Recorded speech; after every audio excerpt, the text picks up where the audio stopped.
Bismillahirrahmanirrahim. Assalamualaikum warahmatullahi ta'ala wabarakatuh. Alhamdulillah. Alhamdulillahilladzi bini'matihi tatimmus shalihat. Thumma salatu wassalamu sarmada ala nabiyyinal Mustafa Muhammad sallallahu alaihi wa alihi wa sahbihi wa baraka wa sallam. Alhamdulillah, hadirin wal hadirat jamaah Masjid Al-Kafah yang insyaallah dirahmati oleh Allah Subhanahu wa taala. Pada pagi hari ini kita masih diberikan sehat walafiat. Walaupun hujan badai beberapa hari ini, kita masih diberikan semangat. Kita masih diberikan oleh Allah Subhanahu wa taala hidayah untuk menuju masjid di waktu subuh. Berat atau tidak? Lebih berat. Karena apa? Karena hujan. Karena hujan. Biasanya subuh tidak hujan. Sekarang bangun dari kasur berat rasanya. Tapi insya Allah al-ajru ala gadril masyaggah. Nanti pahala itu lebih besar atau lebih kecil tergantung daripada kadar kesulitannya.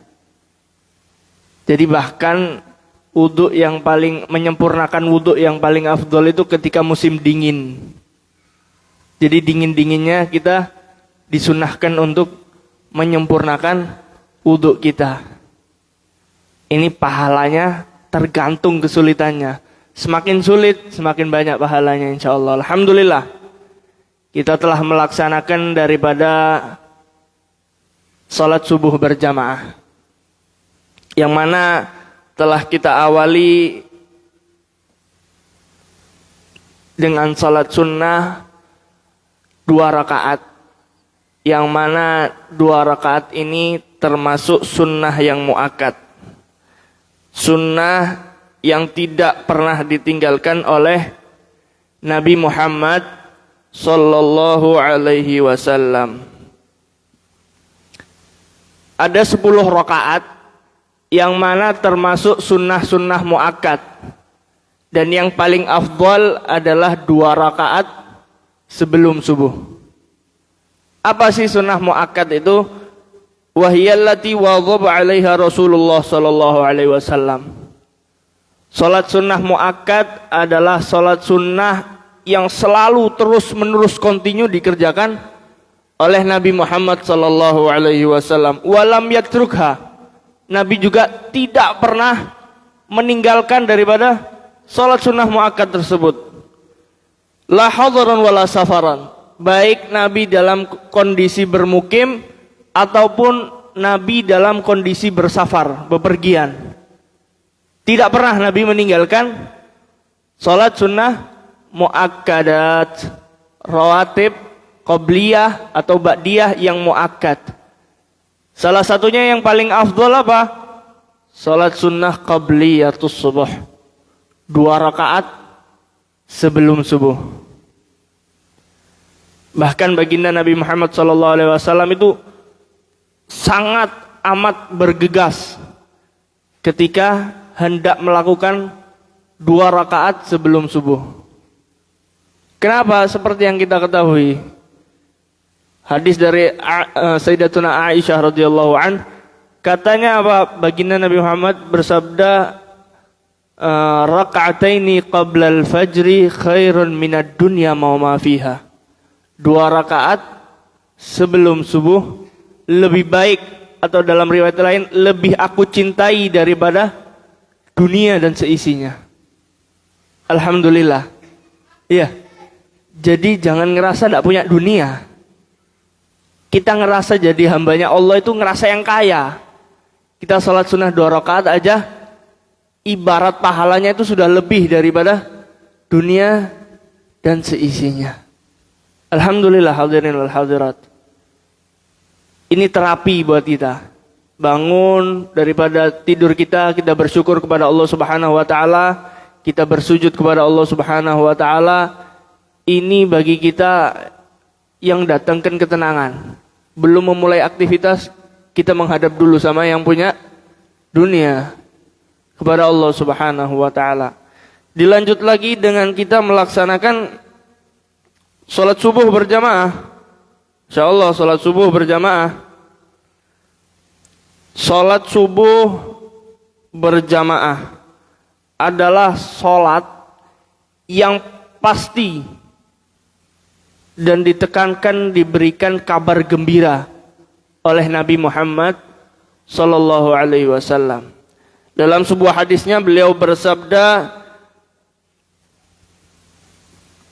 qala Rasul sallallahu alaihi wasallam, basyiril masyaina fil dhulam ilal masajidi bin nurit tami yaumal qiyamah.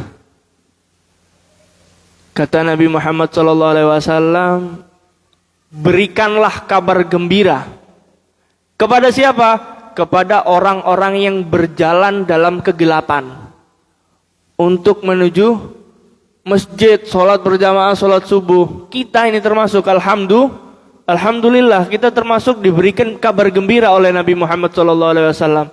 Jadi gelapnya kita masih jalan, itu nanti kata baginda Nabi balasannya apa?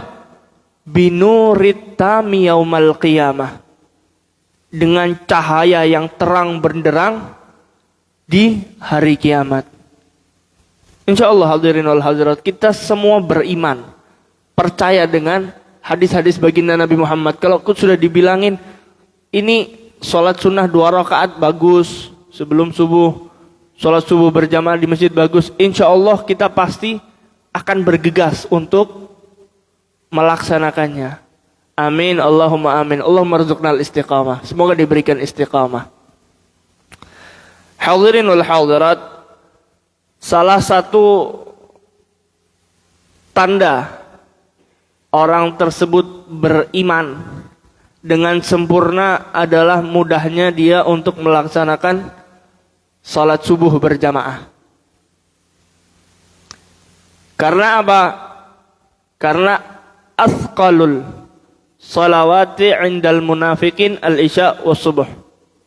Salat yang paling berat bagi orang-orang yang masih ada kemunafikan atau masih ada rasa nifak dalam hatinya. Artinya apa? Imannya belum sempurna. Yang paling berat adalah salat isya dan salat subuh berjamaah. Jadi Nabi Muhammad SAW bersabda, salat isya faka'annama qamal laila nisfan. Faka'annama qama nisfal lail. Orang yang salat isya berjamaah seakan-akan 1/4 malam dia salat malam. Salat subuh faka'annama qamal laila kullah. Orang yang salat subuh berjamaah seakan-akan dia salat malam, mendirikan malam, menghidupkan malamnya sempurna. Insyaallah dengan apa yang kita upayakan setiap harinya, semoga membawa kebaikan-kebaikan bagi kita, keberkahan-keberkahan bagi kehidupan kita. Amin, Allahumma amin. Hadirin wal hadirat yang insyaallah dirahmati oleh Allah Subhanahu wa taala. Dalam mengisi waktu kita, baiknya mulai dari setelah subuh hingga syuruk, kita dianjurkan oleh baginda Nabi Muhammad SAW untuk terus-menerus berzikir, berdoa. Lebih baik lagi untuk tidak diselingi oleh pembicaraan. Tapi ada satu hal yang lebih afdal daripada berzikir. Kenapa? Karena zikir itu muqassir, manfaatnya hanya terbatas untuk dirinya sendiri. Ada tidak manfaat yang lebih banyak, tidak terbatas untuk dirinya sendiri, tapi lebih banyak kepada umat? Ada ternyata, yakni ta'lim, mempelajari ilmu-ilmunya Allah Subhanahu wa ta'ala. Karena apa? Manfaatnya muta'addi, bisa menularkan kepada orang-orang lain. Ada seorang A yang berilmu, dia bisa mengajarkannya kepada anak-anaknya, keluarganya, saudara-saudaranya, tetangganya. Ini manfaatnya lebih afdol daripada berzikir sendirian. Banyak telah disebutkan majelis-majelis ilmu, fadilah-fadilahnya yang insya Allah sudah pada paham semua. Insya Allah dengan apa yang kita upayakan ini, kita akan memetik buah manisnya nanti di surganya Allah Subhanahu wa taala. Hadirin wal hadirat, hendaknya bagi seorang yang terus-menerus untuk mencari ilmu, dia harus paham. Paham bahwa mencari ilmu itu bukanlah hal yang mudah. Bukanlah hal yang mudah.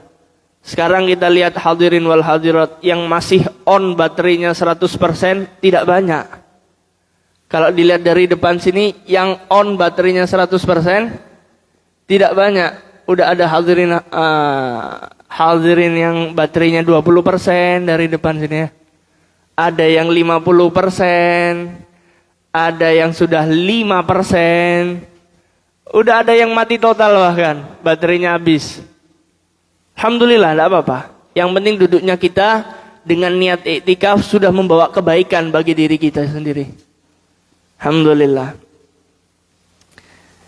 Dikatakan dalam sebuah syair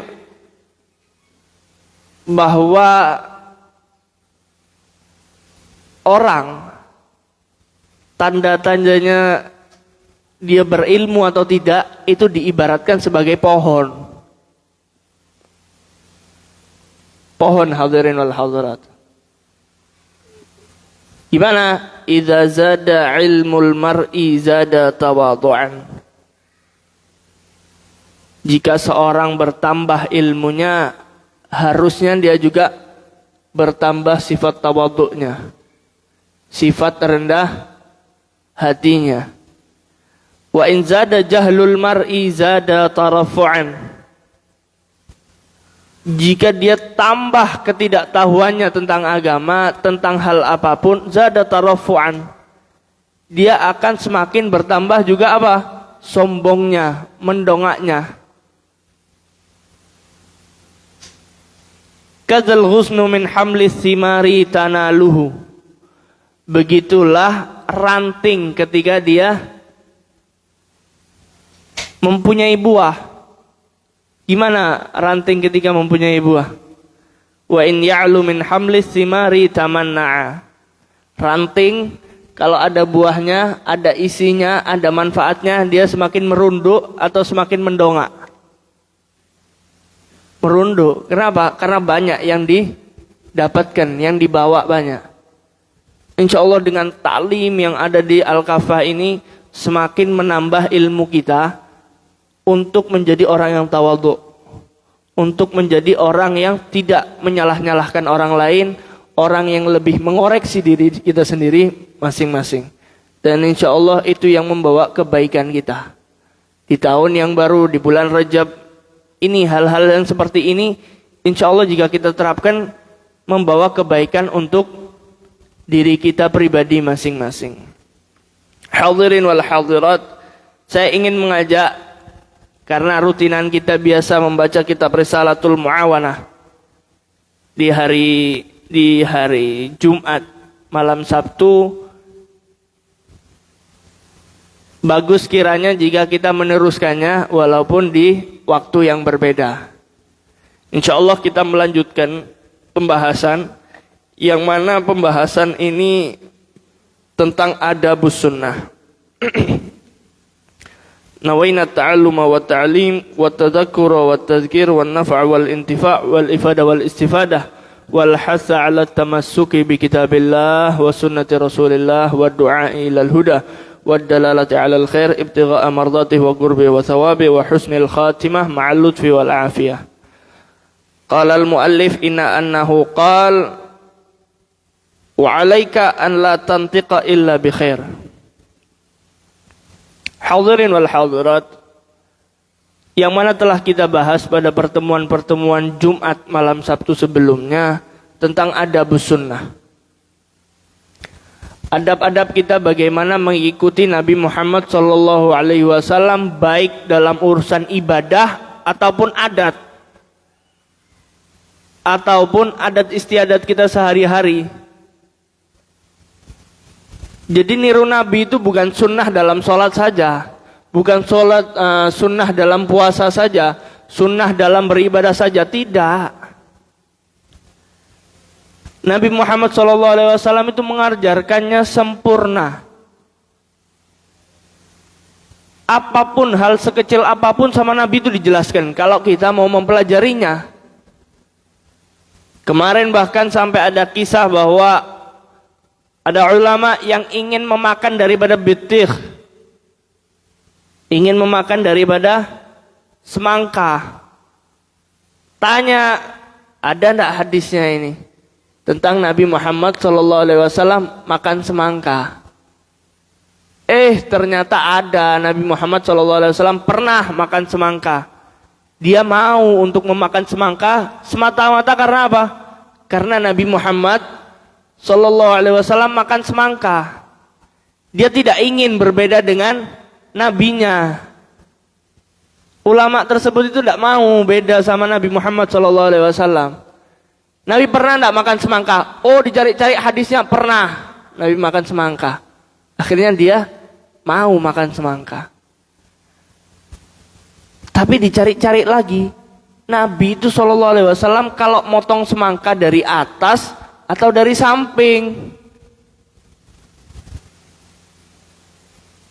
Dicari-cari, tidak ada, tidak ketemu. Nabi motongnya dari atas atau dari samping itu tidak ada. Cuma ada tekstual bahwa Nabi SAW pernah memakan semangka sebelum beliau makan berat. Akhirnya karena takut untuk tidak sama, takut untuk tidak menyerupai baginda Nabi, dia meninggalkan untuk melakukan makan daripada buah semangka tersebut. Ini indahnya kalau kita ingin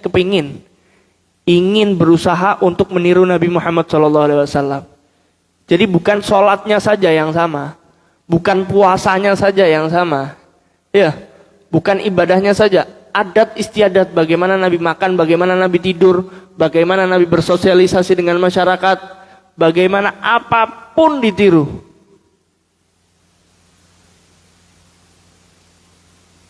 Hadirin wal hadirat, sampai pada pembahasan meniru Nabi Muhammad SAW dengan cara apa? Hifdzul lisan. Bab ini bagaimana cara kita, kiat-kiat kita atau tips and trick gimana biar kita menjaga lisan, mempergunakan lisan sama dengan baginda Nabi Muhammad SAW. Karena hadirin wal hadirat, dalam sebuah hadis Nabi Muhammad SAW bersabda, salamatul insan, keselamatannya manusia terletak pada apa? Fi hifdzil lisan. Keselamatannya manusia terletak pada bagaimana dia menjaga lisan. Ternyata lisan ini luar biasa, Masya Allah. Powernya itu luar biasa. Orang mau berkuasa, orang mau apapun yang didengar oleh masyarakat, yang didengar oleh bawahan, yang didengar oleh orang lain adalah apa-apa yang dia ucapkan daripada lisannya. Jadi hadirin wal hadirat, ingat, salamatul insan fi hifdzil lisan. Mau selamat, jaga lisan. Ini akan kita bahas sedikit demi sedikit. Wa 'alaika an la tantiqa illa bi khair. Dan hendaknya bagi engkau an la tantiqa, hendaknya kamu tidak berbicara, tidak ngomong apa illa bi khairin, kecuali untuk hal-hal kebaikan. Tidak berbicara kecuali hal-hal yang baik. Wa kullu kalamin la yahillu nutqu bihi yahrumu 'alaikal istima'u ilaih. Dan setiap pembicaraan yang tidak halal untuk diucapkan, maka juga haram hukumnya untuk didengarkan. Hal-hal yang tidak baik untuk diucapkan, kita juga sebenarnya apa? Wajib untuk menjaga telinga daripada mendengarkan hal-hal tersebut. Kalau baik kita dengarkan, kalau buruk jangan kita dengarkan juga. Wa idza takallamta farattil kalamaka warattibhu.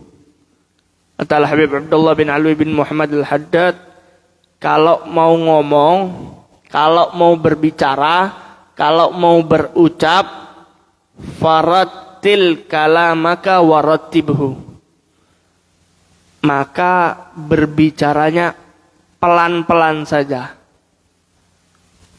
Warattibhu, dan disusun dulu apa yang mau dibicarakan. Jangan asal ceplas-ceplos. Ngomong, berbicara sesuai apa yang diinginkan hawa nafsunya.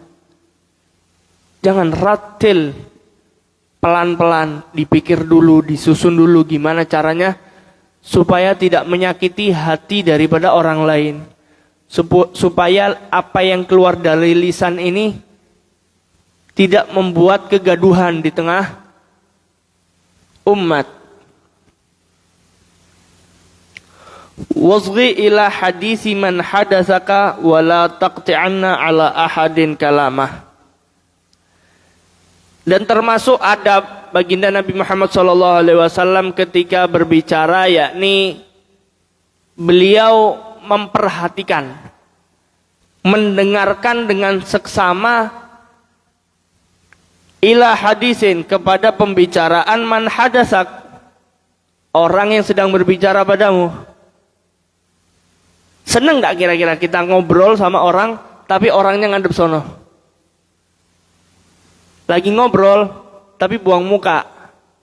Hadza laisa minal adab. Ini bukan termasuk daripada apa yang dicontohkan oleh Nabi Muhammad. Jadi ketika kita berbicara dengan orang lain, sebagaimanapun kita semaksimal mungkin diperhatikan orangnya. Dijaga pandangan matanya dengan orang lain, dengan pandangan mata yang baik, dengan ekspresi wajah yang menyejukkan lawan bicara. Wala taqti'anna, dan jangan engkau sekali-sekali memotong atas orang lain pembicaraannya.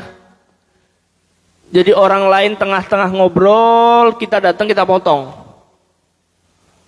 Kita ngomong, lagi ngomong, didengarkan. Jangan semena-mena kita untuk memotong pembicaraan daripada orang lain. Bahkan Nabi Muhammad SAW ketika berkhutbah pun pernah diberhentikan oleh seorang badui. Nabi SAW berkhutbah di depan para sahabat. Ada seorang badui yang memberhentikan percakapan beliau dan juga membuat beliau harus mendengarkan apa yang dia ucapkan.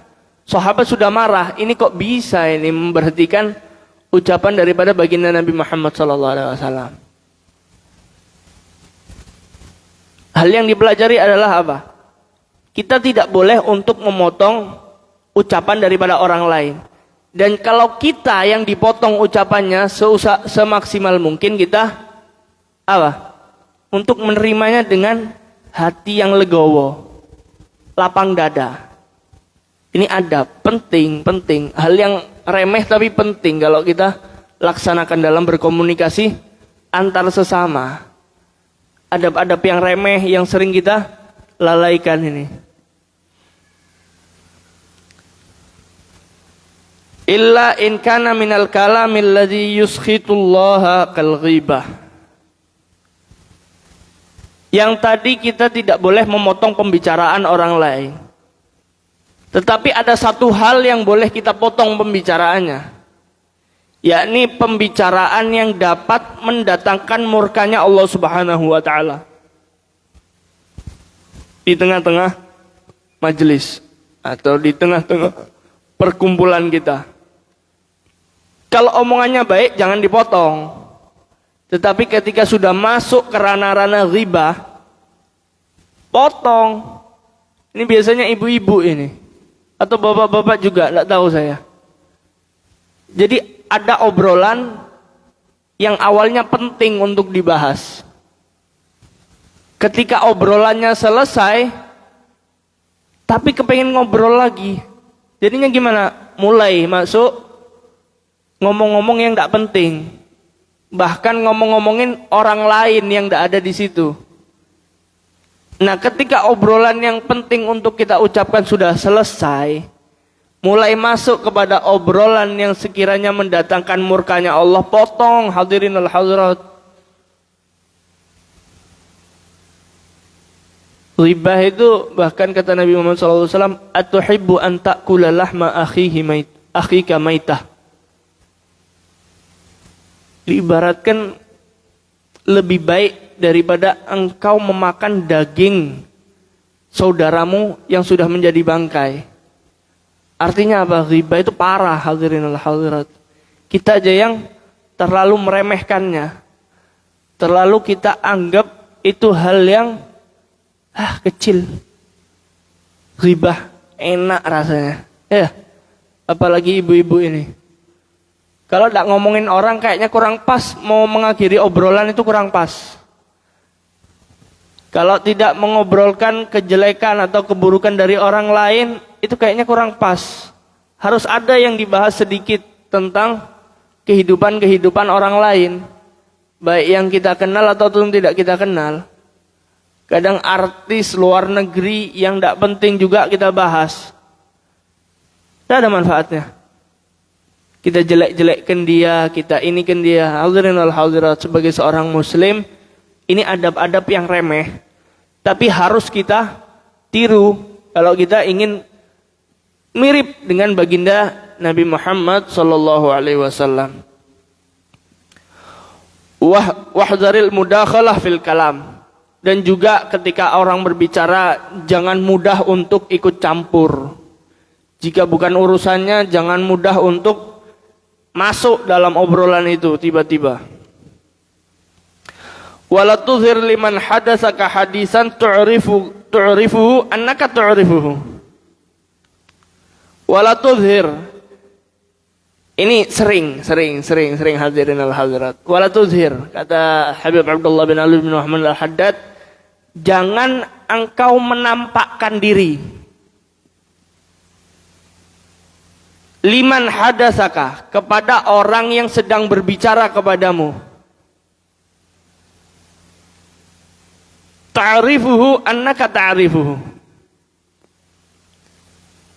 Terhadap sebuah obrolan yang sebenarnya engkau tahu. Tapi jangan nampakkan engkau itu sedang tahu. Jadi ibaratnya kita ketemu orang lain itu, anggap diri kita itu selalu menjadi gelas yang kosong. Gelas yang kosong, yang siap diisi ilmu oleh orang lain. Apapun itu. Ada kadang hadirin al-hadirat diingatkan anjuran mengenai siwak. Diingatkan bosan sampai siwak. Tapi ya belum punya kita. Itu loh masalahnya. Ya belum diamalkan. Diingatkan mengenai apa? Jauhilah ghibah. Tapi ya tiap hari kita ghibah. Masalahnya kita itu di situ. Diingatkan terus. Memang seorang muslim yang baik mengingatkan satu sama lain. Tapi kita koreksi diri kita. Jangan kita sok tahu mengenai suatu hal, padahal kita sendiri belum mengamalkannya dengan sempurna. Bahkan hadirinul hadirat, ada ulama yang menerangkan itu tentang pentingnya berkhidmah, terus menerus diulang. Pentingnya berkhidmah di jalan Allah, pentingnya berkhidmah kepada guru, terus menerus diulang. Sampai si murid ini bosan. Ditanya sama gurunya, emang apa yang saya sampaikan ini sudah engkau lakukan? Akhirnya si murid itu terdiam dan dia mengoreksi dirinya sendiri. Iya, ternyata banyak hal yang belum saya kerjakan dari apa-apa yang selalu saya dapat. Minimal modalnya kalau mau mengamalkan itu sebenarnya kita harus ingat dulu sama ilmunya. Jangan kita ingat ilmunya ketika orang lain berbicara dulu. Oh iya, dulu pernah belajar ini. Minimal modalnya satu. Apa? Qayyid ilmaka bil kitabi. Simpanlah ilmumu, ikatlah ilmumu itu dengan apa? Menulis. Menulis, hadirin wal hadirat. Banyak manfaatnya ternyata. Orang yang kalau menulis itu lebih mudah menghafal daripada dia sekedar membaca. Ketika dia nulis, hafal itu cepat. Ketika hafal itu cepat, dia ingin mengamalkan itu dengan apa yang dia hafal. Tidak perlu lagi dia menunggu orang lain ngasih tahu baru dia ingat, oh dulu saya pernah dikasih tahu. Tulis. Modal minimal modalnya itu apa? Menulis. Bahkan hadirin wal hadirat, Nabi Muhammad itu kan mengajarkan kita untuk menuntut ilmu minal mahdi, daripada ayunan, daripada gendongan ibu kita, ilal lahdi, sampai ke liang lahat. Ini cerita saya tidak mengada-ngada. Ketika saya di Surabaya, ada hadirin wal hadirat, bapak-bapak kurang lebih umurnya 60 tahun. 60 tahun hadirin wal hadirat. Dari tempat kita belajar dan rumah dia kurang lebih 20 kilo. 15 sampai 20 kilo. Setiap pagi ba'da subuh. Setiap pagi ba'da subuh. Tidak bisa naik sepeda motor, tidak punya mobil, naik Gojek setiap hari. Untuk belajar cuma 1,5 jam. Kurang lebih taksiran dia naik perjalanan Gojek pulang pergi itu hampir 60 sampai 80 ribu. Gojek sepeda motor. Setiap hari. Dia bawa buku catatan paling tebal, hadirin wal hadirat. Bukunya itu lebih tebal daripada kita semua. Tulisannya lebih bagus daripada kita semua. Itulah yang dinamakan daripada menuntut ilmu. Untuk apa? Dia berkata, untuk membuat saya tidak pikun. Jadi dia nyatet terus, belajar nyatet terus, digunakan terus otaknya. Jangan sampai otak ini jarang bekerja sehingga mudah untuk lupa, mudah untuk pikun. Pakai terus, nyatet. Semangat kalau orang menuntut ilmu. Badai air terjang. Nanti hadirin wal hadirat, insya Allah kalau hadirin wal hadirat jamaah Al-Kafah ini, yang turun bukan air, yang turun salju, yang turun bebatuan kecil tetap ke masjid, insya Allah ya. Insya Allah tetap untuk semangat dalam menuntut ilmu. Banyak manfaatnya hadirin wal hadirat. Tidak hanya untuk agama kita, untuk kesehatan diri kita pribadi, untuk ketenangan jiwa kita, banyak bawa manfaat. Duduk di masjid, mendengarkan ilmu. Daripada ahad subuh sampai ada jadwal-jadwalnya Al-Kafah ini, Masya Allah. Ini ilmu-ilmu yang harusnya terus menerus kita gali. Kita gali, kita dapatkan, kita manfaatkan. Jadi tadi kembali ke pembahasan, jangan pernah engkau menampakkan diri bahwa engkau mengetahui sesuatu. Anggap diri kita seperti gelas kosong yang selalu siap untuk menerima siraman daripada ilmu-ilmu. Fa inna dzalika mimma yuhishul jalis wa idza hadatsaka insan bi kalamin aw hakalaka hikayatan ala ghairil wajhil manqul fala taqul lahu laisa kama taqul walakinnahu kadza wa kadza. Hadirin wal hadirat, salah satu yang juga penting bahwa jika ada seseorang yang berbicara kepadamu suatu pembicaraan au hakalaka hikayatan atau menceritakan sebuah hikayat ala ghairil wajhi yang mana itu tidak sesuai kenyataan. Yang benar bukan begitu. Fala taqul lahu laisa kama taqul walakinnahu kadza wa kadza. Jangan kita semena-mena untuk berbicara, oh bukan seperti itu Pak. Yang benar itu seperti ini. Kenapa? Karena dalam rangka menghargai dan menghormati sesama manusia. Tapi ada syaratnya hadirin wal hadirat. Kita tetap harus untuk mengoreksi dengan kondisi dengan lemah lembut dan juga tidak di tengah keramaian. Ini untuk masalah duniawi ya. Misal ada seorang yang menceritakan, oh di mana Batam ini sedang hujan 2 hari. Itu di Simpang Kepri, mulai dari Kepri sampai Batu Haji tidak bisa jalan. Hujan lebat, banjir semuanya. Padahal kita yang barusan lewat, nggak gitu Pak ceritanya. Tapi apa? Tugas kita Pak, menahan diri. Jangan langsung dipotong orang itu untuk dikoreksi. Kaza, seperti ini. Lah. Ini untuk urusan duniawi. Jangan kita langsung dengar orang salah, kita mau membenarkan. Dengan orang salah, kita langsung membenarkan. Itu bukan termasuk adab yang baik. Adab yang baik apa? Mengoreksinya tidak di tengah keramaian dan mengoreksinya dengan lemah lembut. Minimal kita bawa modal 2 itu.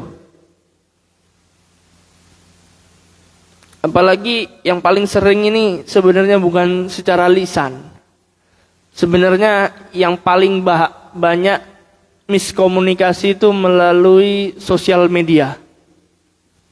Iya, masih lama kan? Masih lama, masih panjang ini. Melalui sosial media. Banyak berita-berita yang sebenarnya tidak benar. Di-share di grup. Kita boleh mengingatkannya. Tapi lebih baik mengingatkannya lewat chat pribadi diingatkan. Jangan di grup nanti semua orang tahu. Saya yang benar, dia yang salah. Lah, ini bukan termasuk adab. Kecuali fa in ta'allaqa dzalika bi amriddin, kecuali jika informasi yang salah tersebut mengenai urusan-urusan agama. Ada orang misal datang, Pak, sholat duhur itu 6 rakaat. Benar atau enggak? Wajib kita untuk mengoreksi, tidak boleh tinggal diam. Tapi apa? Fa'arifhu shawaba birifqin. Hendaknya kita untuk memberitahunya, mengoreksinya apa yang benar itu dengan lemah lembut. Wa iyyaka wal khawdha fi ma la ya'nik. Dan berhati-hatilah kamu untuk tenggelam dalam hal-hal yang tidak ada manfaatnya. Wa iksaral halifi billah. Dan banyak bersumpah atas nama Allah Subhanahu wa taala. Wala tahlif bihi ta'ala illa sadikan 'indal hajah. Kita tidak boleh bersumpah dengan membawa namanya Allah Subhanahu wa taala kecuali apa? Indal hajah, kecuali ada keperluan yang darurat. Kalau zaman sekarang kan enggak. Sumpah demi Allah, saya tidak mas. Gampang. Dianggap gampang namanya Allah Subhanahu wa taala. Dianggap ringan mengucapkan sumpah atas nama Allah Subhanahu wa taala. Wahdharil kadhiba bi jami'i anwa'ihi. Dan tinggalkanlah, jauhilah apa berbohong bi jami'i anwa'ihi. Dalam segala macam bentuknya berbohong itu, fa innahu munaqidhun lil iman. Karena orang yang berbohong itu bertentangan dengan asal daripada keimanan seseorang. Bahkan dalam hadis yang sudah sering kita dengar, qala Nabi sallallahu alaihi wasallam, ayatul munafiqi salasah. Orang yang lawannya beriman, yang semi-semi tidak beriman, yakni orang-orang yang munafik. Ini bertentangan, orang yang bohong bertentangan dengan orang yang beriman. Bahkan Nabi Muhammad menjelaskan ayatul munafik, orang-orang yang munafik itu tandanya ada 3, ciri-cirinya. Idza hadatsa kadzab. Salah satunya jika dia berbicara, dia terus menerus untuk berbohong. Kalau berbicara bohong terus, siapa ada hadirin wal hadirat, istrinya kalau dibilang, "Bu, belanjanya berapa?" Mintanya 200. Padahal yang dibelanjakan cuma 100. Pas 200 kata ibunya. Nah, ini berbohong ini. Tipis-tipis berbohong ini. Anaknya juga gitu, dikasih duit, "Pak, mau beli buku di sekolah. Berapa harganya, Nak?" 350. Padahal cuma berapa? Cuma 150 juga. Ini berbohong. Jadi qudwah, cara kita untuk tidak berbohong itu mencontohkan. Gimana para orang tua itu mencontohkan anak-anaknya itu, tidak mengajarkan ya, mencontohkan untuk selalu jujur. Dalam hal apapun, nanti insya Allah karakter itu akan terbentuk sendiri. Karena hadirin wal hadirat ya Allah, ini masalah berbohong ini luar biasa. Luar biasa. Mendatangkan maldorot yang banyak sekali. Masalah berbohong. Lagi-lagi tentang apa? Tentang lisan. Pandai-pandai menjaga lisan daripada berbohong. Wa iyyaka wal ghibah wan namimah. Dan jauhilah daripada dirimu apa? Ghibah wan namimah. Berghibah, menggunjing, membicarakan orang lain, wan namimah, dan mengadu domba. Wal iktar minal mizah, dan terlalu banyak dan overdosis apa? Minal mizah, daripada bergurau. Nabi Muhammad SAW itu tidak setiap hari serius. Nabi juga pernah bergurau, tapi tidak banyak. Sesekali. Karena yang membuat hati kita itu semakin keras, semakin keras, semakin keras, itu apa? Terlalu sering tertawa. Jadi kebanyakan tawa, kebanyakan ketawa mulu, itu membuat kita hati ini semakin keras. Loh, gimana hati ini sudah keras ini? Saya ketawa mulu. Yang bisa melembutkan hati, kasratil buka. Banyak-banyak menangis. Jadi banyak ketawa bisa mengeraskan hati, banyak menangis. Menangisnya ini bukan karena hal duniawi ya. Bukan karena proyek gagal, ya itu biasa itu.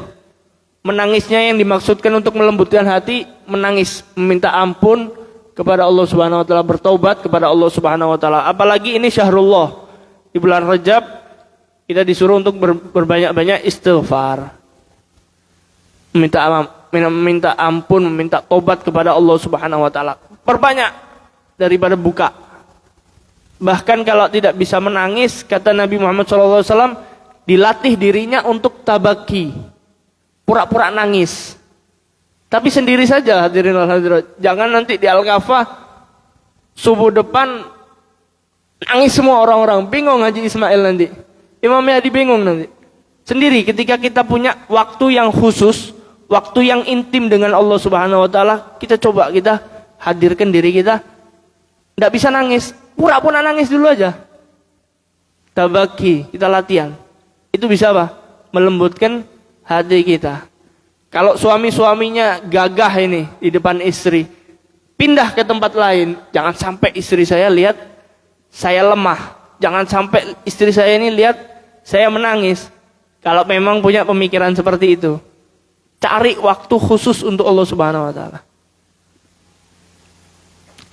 Wajtanib sa'iral kalamil qabih, dan jauhilah daripadamu seluruh perkataan yang buruk. Karena apa?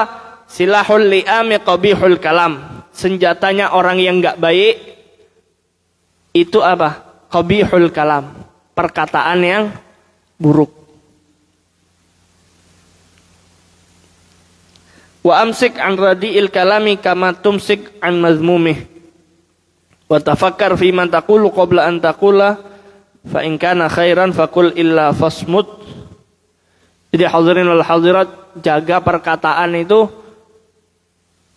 dari kata-kata yang kotor. Apalagi kita sama-sama tahu bahwa jika anak kita apalagi bermain HP, bermain gadget, keluar kata-kata yang tidak bagus, yang kotor, kita ingatkan terus, suruh beristighfar terus.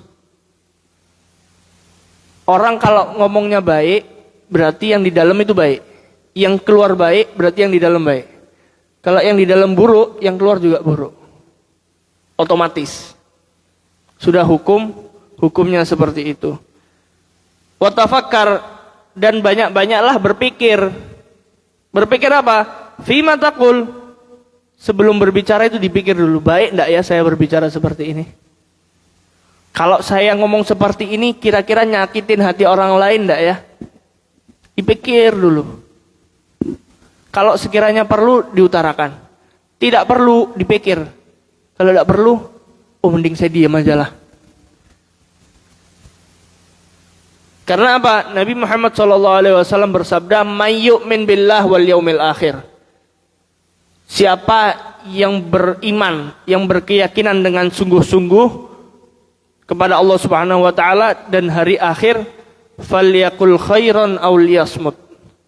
Maka hendaknya dia berkata yang baik atau diem. Kalau tidak bisa berkata baik, kira-kira saya mau menyakiti hati orang lain, mending tahan diri, diem. Selamat. Nabi itu sudah tahu orang itu susah untuk menahan daripada kalam, pembicaraan. Makanya Nabi Muhammad bersabda, "As-sumtu hikmah." Diem itu hikmah, penuh kebijaksanaan. Tapi Nabi juga tahu, wa qalilun fa'ilih. Dan nanti sedikit daripada umatku yang melakukannya. Jadi semua saling ingin berkomentar. Kalau tidak dari mulutnya, dari jempolnya. Lihat postingan ini komentar, lihat ini komentar, lihat ini komentar. Tidak ada manfaatnya. Wa qala alaihi salatu wassalam, Nabi Muhammad SAW juga bersabda, kullu kalami ibni Adam. Setiap perkataannya Bani Adam, anak keturunannya Nabi Allah Adam, kullu kalam ibni Adam alaihi lalahu. Alaihi lalahu. Artinya apa? Alaihi itu kalimat kata bahasa Arab yang digunakan untuk membawa keburukan. Kalau lahu itu mendatangkan kebaikan. Jadi semua perkataannya Bani Adam alaihi, memberatkannya dia dihisab, membawa keburukannya dia, semua perkataan tidak membawa kebaikan, kata Nabi Muhammad SAW. Semua hadirin wal hadirat, semuanya mendatangkan keburukan. Kenapa? Karena ini memberatkan hisabnya kita. Nanti di hari akhir perkataan kita itu dihisab. Nah ini yang memberatkan. Semakin banyak ngomong, semakin banyak dihisabnya nanti. Kata Nabi, kecuali apa? Illa zikrullah. Kecuali berzikir kepada Allah Subhanahu wa taala. Wa amrun bin ma'ruf. Dan berkata untuk mengajak orang kepada kebaikan. Au nahyun an munkar, atau perkataan yang bisa mencegah orang lain daripada melakukan kemungkaran. 3 hal itu aja. Zikir, amar ma'ruf, nahi mungkar. Selain itu semua perkataannya dapat memberatkan dia nanti di akhirat. Kalau buruk lebih-lebih, kalau baik dihisab nanti oleh Allah Subhanahu wa taala. Semuanya tidak lepas daripada hisabnya Allah Subhanahu wa taala. Nabi Muhammad SAW juga bersabda, rahimallahu mra'an. Allah Subhanahu wa taala merahmati seseorang qala khairan faghanim. Dia yang berkata baik, maka dia akan beruntung. Au sakata an syarrin, atau mendiam diri atau membungkam mulutnya daripada keburukan, fasalim, maka dia juga akan selamat. Jadi kalau baik diutarakan, kalau buruk ditahan. Hadirin wal hadirat, ini pentingnya kita menjaga lisan. Semoga di tahun yang baru ini, di bulan Rajab ini, kita lebih cerdas lagi, kita lebih hati-hati lagi, kita lebih bijaksana lagi dalam menjaga lisan. Jangan sampai kita jadi orang yang muflis, yang rugi. Kenapa rugi? Karena sebab lisan kita yang tidak kita jaga semasa hidup kita. Insya Allah kita percaya bahwa kita bisa untuk menjadi lebih baik, bisa untuk menggunakan lisan lebih baik. Kalau baik diutarakan, kalau buruk kita lebih baik untuk menahan diri dari mengatakannya. Hadza minni. Semoga yang sedikit ini bermanfaat. Mohon izin, mohon ridhanya hadirin wal hadirat, kita mengambil faedah. Bukan saya berniat untuk mengajarkan, bukan saya berniat untuk mendikte hadirin, la. Ada istifadah, mengambil faedah sedikit demi sedikit dari kitab Al-Habib Abdullah bin Alwi bin Muhammad Al-Haddad. Hadza minni, semoga bermanfaat. Assalamualaikum warahmatullahi taala wabarakatuh. Subhanakallahumma bihamdika asyhadu an la ilaha illa anta astaghfiruka wa atubu ilaik. Subhana rabbika rabbil izzati amma yasifun wa salamun walhamdulillahi rabbil alamin. Bapak Ibu, sudah disiapkan sarapan di teras sebelah kiri. Untuk itu setelah sholat sunnah dipersilakan untuk menikmati sarapan. Terima kasih.